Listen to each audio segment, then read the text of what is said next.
Bagong top tungod kay subling nahimong kampiyon ang CSB Lady Blazers sa NCAA Season 97 Women's Volleyball Tournament. Paspas tapos sa CSB Lady Blazers ang duwa human nila.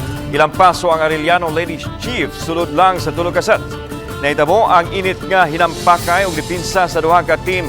Una sa set sa 2-4 na sungkit gahapon sa undefeated teams ang puntos.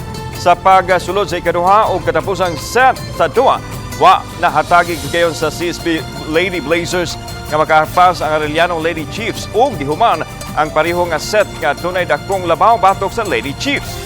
Tungod sa ilang kadaugan, subling nabawi sa CSB Lady Blazers ang kampiyonato human sa tulo ka season ug gilahos nila nga matuldukan ang tinguha sa Arellano Lady Chiefs nga mapunan ang laing tulo ka sunod-sunod nga pagkahimong kampiyon sa NCAA Women's Volleyball samtang giilang ang season MVP ang team captain sa CSB Lady Blazers nga si Mika Go.